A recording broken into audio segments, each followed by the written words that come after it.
eyyi assalamu aleykum wa rahmatullahi wa barakatuhu ko salminde goto kala e moɗon e juurade goto kala e moɗon e wiide alhamdulillahi rabbil alamina. Allah walli en noon ko jangueteno e pulara ko en timmini ɗum sabu mi haalani noon ko jangete e pular ko heewani kono capantati e ɗiɗi fof so rendi alkule jangeteɗe ɗe e baseteɗe fof rendi hawri capantati e ɗiɗi. Allah walli on noon on kollama ɗe no ɗe mbiyete nde timminde kolla ɗon masɗe ɗe on saha kala alkulal masɗe ɗe nanna e nder muɗum cogguɗen gotal gotal ha keɓɗen nogas e jeeɗiɗi yentay masɗe ɗe ko 5 fof so renti wonta capantati e ɗiɗi ko ɗum ɗo ko jangate e pular. Heddi noon gandal noon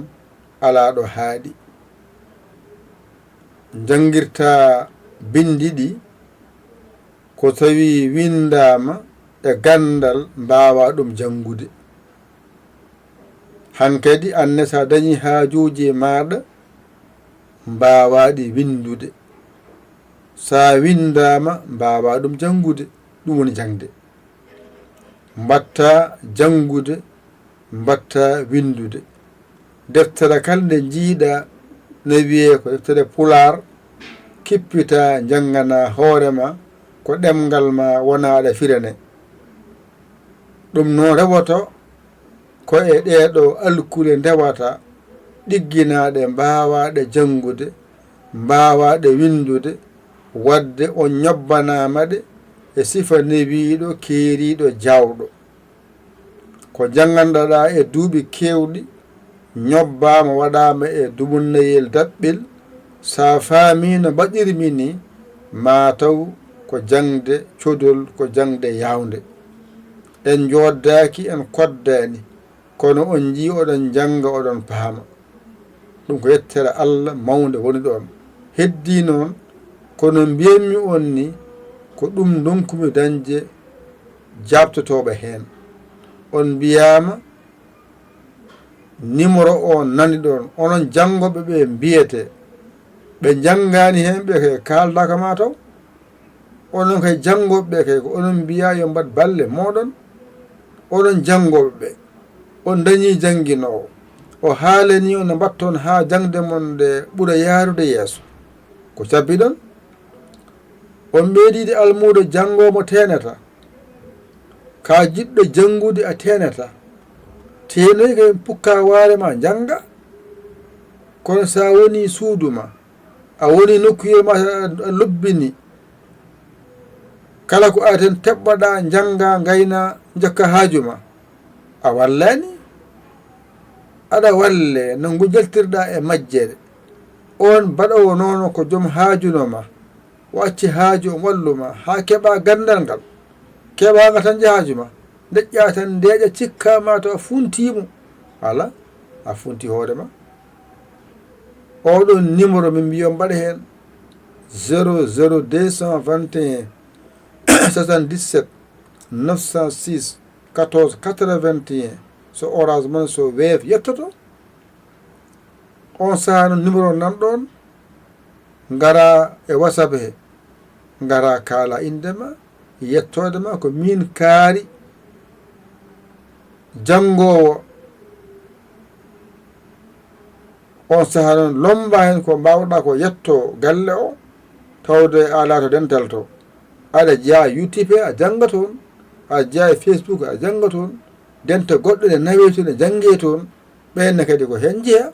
tawde ne yettoma aɗa janga a jeeyama hen tawde hettimama haɗa gonɗa ɗo ada jeeyama jangoɓe he annene waɗi hen ballal ma waɗa hen jingueɗa ma anne mi yiima no jiirta kam ni kala nde pinɗa jiiya kam mi addanama nafoore ma yettoma ɗo gonɗa janga mbawa ndawa jippoɗa guddita karne ma binda janga mbatta windude mbatta jangude jaha keɓa kalma tan anne ñobboɗa jejjita baɗen ɗo moƴƴere foɗanide woto baɗen noon woto baɗen noon nanen ko wiyete ko ɗeɗo kaɓorɗe en jeeyaɗe koɗe bonoje ɗum noon wadde ko bonata kay ko yo yawno moftani hunde so Allah waɗi ɗum boni taw ko heɓɓuta ɗum ene ɓalli en tawnade nodde gadde yooɗani yoodi tan ko so yonti gaddon lewru maayi ko heddi lewru maayi hayɓi kalma ittu hen seeɗa ma mbiya ceerno nda ɓoltoɗa haajuji ma ene yooɗi ceerno nda kalde pinda carima nda jamma ñalawma o wonda e ma ha lewru maaya an jaha naata e nokku yominirde jomnoɗa lima ha timbaɗa e poos ma e haaju ma e ɓesgu ma garta e ceerno ma a anda haccitima a anda mo wottima a anda o hirtima lewru no worno omo wondema ala fof gandanɗamo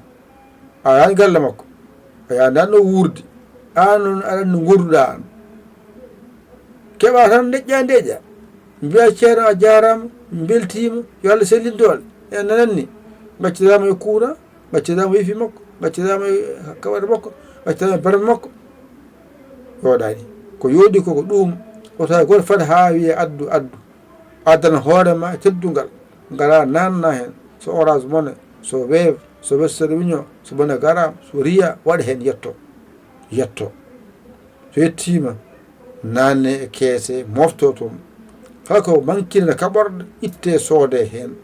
tawna oɗon kalne so kaɓorɗe ne betta min amin je kaɓorɗe moƴƴe min nonkone komin coodiri min gadda hen walla min ñamlo min cooda tontinani o sa min jeeyi kaɓorɗe poɗɗe coodede min ngala komin coodi komin ñamlo min cooda min mbaɗa hen tan ñinami goni no wadde Allah waɗi ko en gootum en goni gootum Allah rendini en ɓernde wootere anniye gooto wondir sabi Allah amin keediga keede toon ay laana sone awƴe koma awƴire nano e ñaamo yaha sa awdi tan ñaamo joni laana yiwo nano joni yiwo wadde somin keediga amin janggin tan oɗon mbi on jarama jokke golle so ɓoyi min jokka golle jajami nawar noon ko jokkiden golle ɗe min keedaga keedon toon son keeɓi oɗon duusa min amin duusa on min duusan no wonɓe e nokkude jara gosi mumen ni walla lacca kosam ni gadda horde gooɓa totta o e wooɓa yirlu ha arta e ma ni foti amine kay min jirlo gila goo lewru amin gara e moon jamma ñalawma amin gara ha lewru ma e noon min jooɗo ha wona capantere wondu arta kadi min jeyata on ene yooɗani amen min gara min goyto on weɗani amin gara min kalon haajani yooɗani kalana haaju yonti oɗon gandi haaju julɗo korka ene ara daka ene ara taske ene ara ɗeye goɗɗe ene gara ko poɗɗe waɗanede hunde ɗum rendinte moftene ɗum so yonti ballon ɗum yo Allah hokke nandude famde ɗum gaccake noon ko jangguerno e puyal ko en gayni hatta noon ko mbinomin ko mami janggi noon alkura biyetegal cha ngal wallanma janngude ashhadu wona e min charri e ma sha Allah inchallah ɗen gueɗe ko ɗo yaltata gongal ko ra wiyete ko ra ngal wiyete ko ɗon gandata gayril maghdubi ɗo mbata wiide astahfirullah anani ɗen gueɗe mo janngu ɗum ngal to wiyete ko ra ko wiide zalika manzallazi hanna sillazi e gueɗe baɗe noon nani ngal to ko ha wiyete ko ɗon mbawata janngude ha ma halaga wal khatimi xanna silleji geɗe mbaɗe noon